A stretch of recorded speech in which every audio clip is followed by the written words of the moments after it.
guys, welcome back. This is, another one of those great 25 videos. So if you haven't heard, we're celebrating 25 years at Lyft. And this is taking a detour from some of the families and volunteers we've been hearing from. And we're going to bring in some great employees today that I think the world of. This is obviously Ryan and Stacy Rouse. And they've each been with us for a separate amount of time. So Ryan joined us first, and then Stacy tagged along after. I think he had a little maybe had a little something to do with that. Maybe had a little something to bringing you on. But Ryan, since we're starting with you, like what? Tell. I think probably a lot of people know your story, but some don't. So tell how you came to Lyft. Oh, I'll try to make that quick. You all know I can be a little long-winded. So for most of my adult life, I was a youth pastor. We had a little detour where we were missionaries in Haiti for 3 years. But when we came back from Haiti, we were at the church that I grew up at. I was the youth pastor, and man, it was a like kind of reverse culture shock for us because we had lived in Haiti, and and then we were in this very affluent setting. Most of the students in our youth group, which we love and adore still, but they were all pretty much going to a private school, and we were just like, there was a big culture shock for us coming from Haiti. And one of the things that I've always tried to do in every church that I've served at was to get our teenagers serving. And especially that sense was just very, very strong to get that happening quick when we moved here back to Winter Garden. And so I was looking for opportunities, and I've always been drawn towards the disability community. Both you guys, right? Yeah, even from a young age. Like I have memories as a child seeing like a choir comes to my church. Oh, wow. I was telling my mom this, and she's like, I vaguely remember that, but I don't. But I was just so drawn to it, and so I was looking for opportunities, whether it be like a ranch or something like Special Olympics. Just looking for opportunities for our students to serve. And Johnny Neal came into my office dressed up one day. And Johnny, if you know Johnny Neal, he doesn't dress up, unless he has to. And I was like, Johnny, you obviously have just been to something important. And he's like, it was just at Lyft Disabilities breakfast literally next door. Oh. And here I am. I've been sitting in my office, me and my assistant, Leslie, looking for opportunities to serve. And we couldn't find anything. And then God brought it to your door. We were next door. I was like, we weren't looking very good. And he told me about Lyft and everything that you guys were doing. He had been serving as a volunteer for several years, and we found out about the camp that you guys do. Yeah, so you guys came with your youth the first year. So in 2019, we brought like 50 students out to Unreal. Like for the whole day. The most ever. You probably gave me way too much freedom because I was just like, oh my gosh, this could be so much fun. So we did a glow-in-the-dark dance. You remember that? It was pretty amazing. epic. People still talk about that dance. They want that Lake dance. Yale's never recovered from that. So we discovered that there's UV bubbles that glow in the dark. Oh yeah. So we had a bubble machine inside, and so the walls, and the walls were just caked. So if Lake Yale's listening, sorry, they're right. If you put a black light on the room, if you ever turn a black light in the rain tree, it's gonna glow like crazy. They're negative lights. But I just fell in love with Lyft from that point on, and just I loved including the entire family. I loved that our volunteers were able to engage on a significant level. Sometimes you go and you serve, and you're like, you could tell that people are like serving a plate or something. Yeah, you can tell that they're like making stuff up for you to do. Like, go pick up that piece of trash and move it over there. But like, I felt like our students were really given significant tasks, and that was meaningful to our students, but it was also meaningful for me as their leader. Yeah. So just look for more opportunities to serve. I started coming over here to the office. Yeah, that was during. Was that during COVID? Well, COVID happened. Yeah. COVID, you did like the online camp. The very next year was COVID, and we did a virtual camp. You did the virtual camp volunteer for us, and let me tell you, that was 12-hour days for 4 days, maybe even more than 12 hours, sitting in front of a screen. Yeah. I don't even know. Like, and you still wanted to come work for us after that was a lot. I hung out with you guys a lot as a volunteer. Yeah, you did. And it was shortly after that, Joe asked me to be on the board of directors. Yep. Which I'd never been Shortest on term ever on the board of directors. I'd never been on the board of he came home and was like, I don't really know what that means, but it sounded I'm gonna fun. do it. And then I joined, and I was like, they're just meat. Like, they meet a lot. And so you love meetings. shortly after that, We learned the opportunity came for me to serve on staff here, and that was an easy transition. Not that I didn't love the families that I was serving at our church, but it was very clear that that's where God was leading. For sure. And the opportunity, Lyft wasn't quite like, oh, we're bringing on another full-time staff. Yeah, we were a bit like nervous about that. Yeah, and it was a big transition for you guys. I will say, like, for the first time ever, like, and I think it's one of our volunteers, Sandy Johnson, said to Jim, don't assume that people won't do stuff for you because they're outside of like your caliber was way above what we thought we could bring on. And Jim just asked, and you said yes, and we didn't think that you would, and here you are. I think the question was, how hard would it be to get you to join our staff? And I think my response surprised Jim, because I said, probably not as hard as you think. Yeah, I think you said, I want to start right now. So. But then Stacy, you like, even though you weren't on staff yet, like, you were at everything, like everything. And you were at Breakaway. You were. That's how we've always done ministry. Together. That's like, been our life, right? Our life has been, he's in full-time ministry and I'm in full-time ministry without pay. Because we did youth ministry. We did everything together, but I was just a volunteer.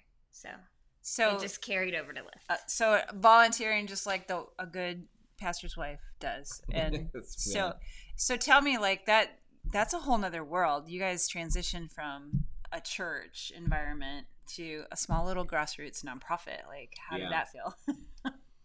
Kind of refreshing, actually. Yeah, I'll answer that first. And so one, we were able to go to church as a family, and that's something that we had never had that opportunity, because I was in ministry longer than we had kids. So when our kids came along, I was already in full-time ministry, and so they're in the children's department. I'm in youth ministry, and so to be able to go to church together as a family and go home after church together, have lunch together, was something that we weren't used to.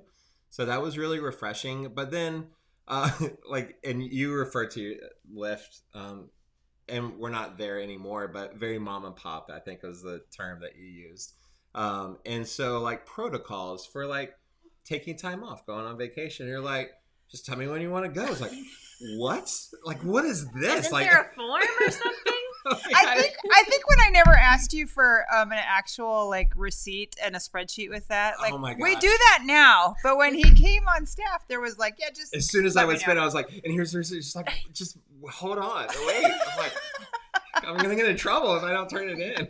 So it was very, very refreshing. In those elements, and to be able to serve the mom and pop feel kind of allowed me to be able to step into ministry opportunities without having to jump through hoops that I was kind of used to jumping through. So if there was a need, like, we would go meet that need and serve that family, and that was very, very refreshing for me. And he's a very relational person, so this is a relational ministry. So there wasn't any in the church world. There's a lot of relational parts, but there's also a lot of parts of ministry that aren't necessarily what you enjoy or want to do or spend your time and energy on. So things that I got to help with as well were just hanging out with families and talking to people and getting to know them, and setting up meals and things like that, the behind the scenes things that I was used to doing. So it transitioned really well. Yeah. We call both these guys the yes people, because I'm thinking I'm coming with the worst possible thing to ask them, and they're like, "Oh yeah, I'll do that," and I'm like, "I would not." Like, I just wish I was. We like to say yes. Yes, like, you do. We find pleasure in that. Sure. So you were here on staff for a year and a half, and then we started thinking about this idea with the day program, and Stacy, who knew nothing about that, but had been in the educational system, where Ryan was toting her And so we're like, sure, let's give her a try. And we loved you already. So like, you're on staff now, and how does that feel? And it's amazing. It's the first time we've ever worked together. We've done ministry together, like I said, forever, but I never got paid to do it. So that's nice to do what I've always done, and it's actually my actually job. get paid. Yeah. Well, and I think too, you're actually like you have a very defined role. Yes. And so I mean I know we actually don't see each other very much. Like but there was a Elevate nice little window before Yeah. Elevate launched Where we were work. both in the office every day, and Yeah. like we'd never ever done that before, so that was kind of fun. That was very fun. I enjoyed Well, that. for me, observing, because my sister's a pastor's wife, and just knowing the nature of that, to watch you be able to step into a role that was yours, and it wasn't tagging along your husband. It was like your thing. You dreamed it up.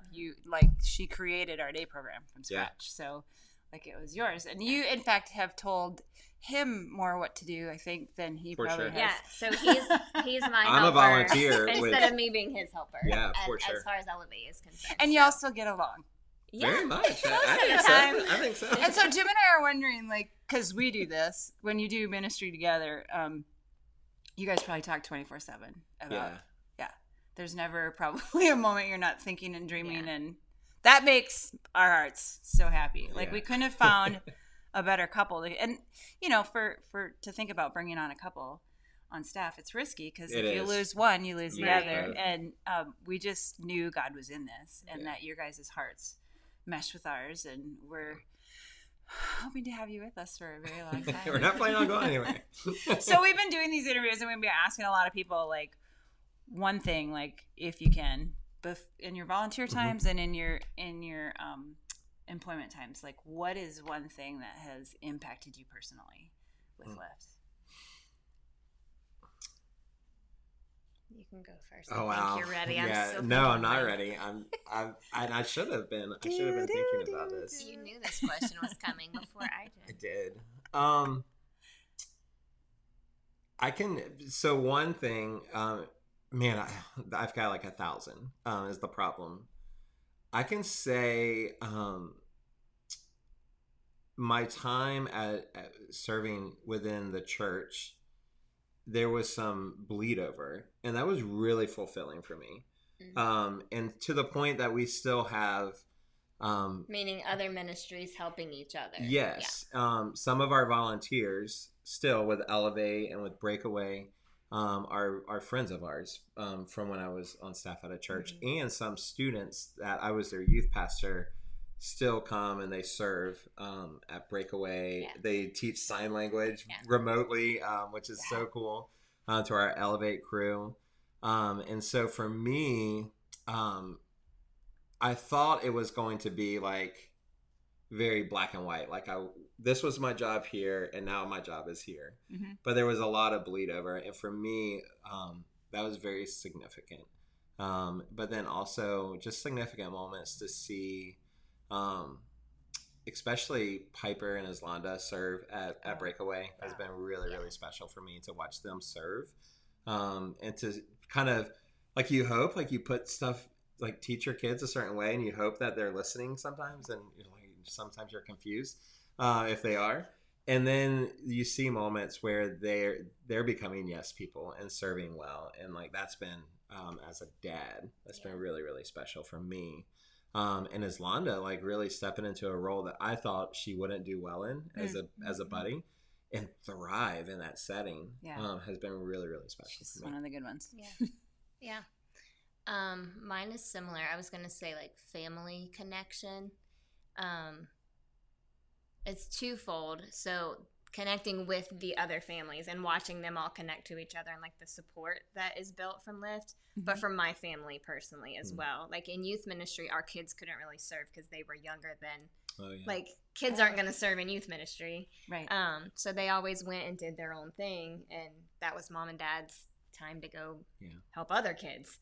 So they've been able to, they're older now as well, but they've been able to serve and connect, and every day, after school or before school, they're at the club for at least a few minutes, almost every day. And Yeah. They greet everyone and get hugs, and so they, the club members love them and know them. And we had a Valentine party, and they brought Valentines for my kids, and just it's special. Like the family connection of other people's families to my family, and my families to other people's families has been really.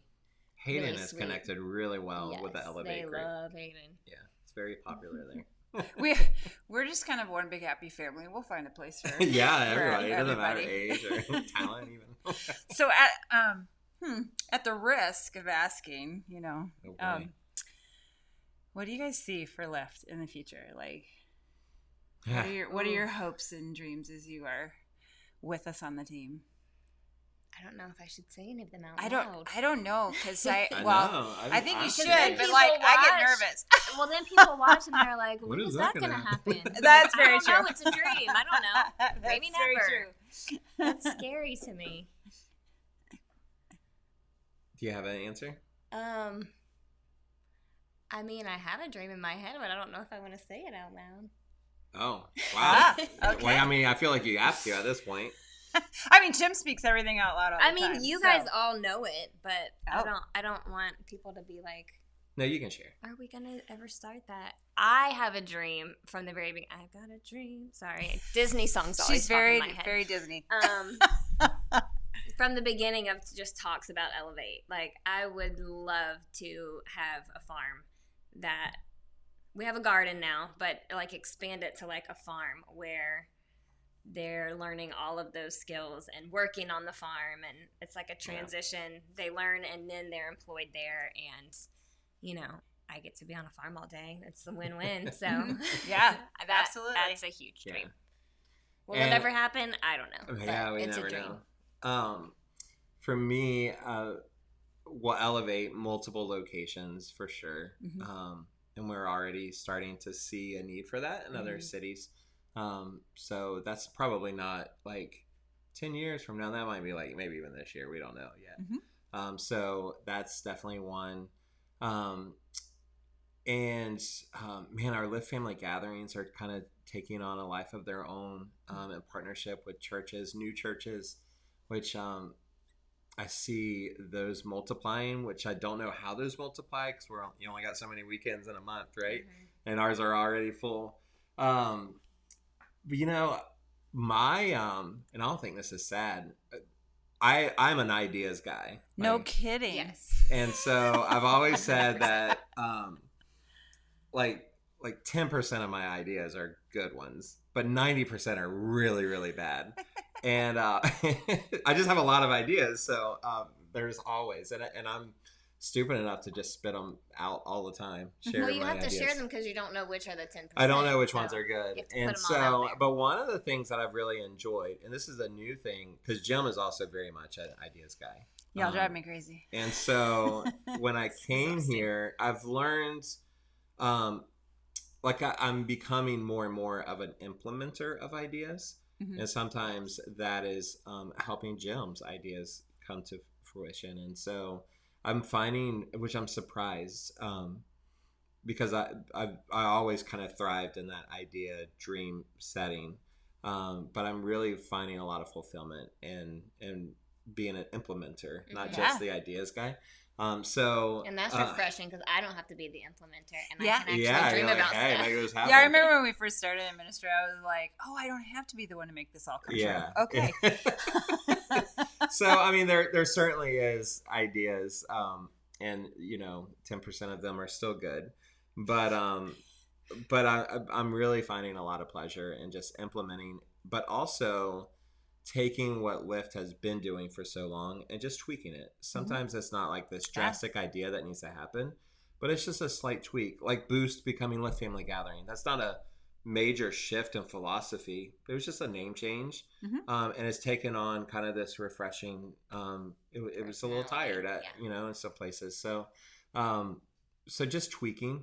I think you call it noodling. I'm noodling all the time. Stop noodling. So yeah, I think that's how I answer. Well, I think it's never a bad idea to share our dreams because there's plenty of people listening that can pray that with us and for sure.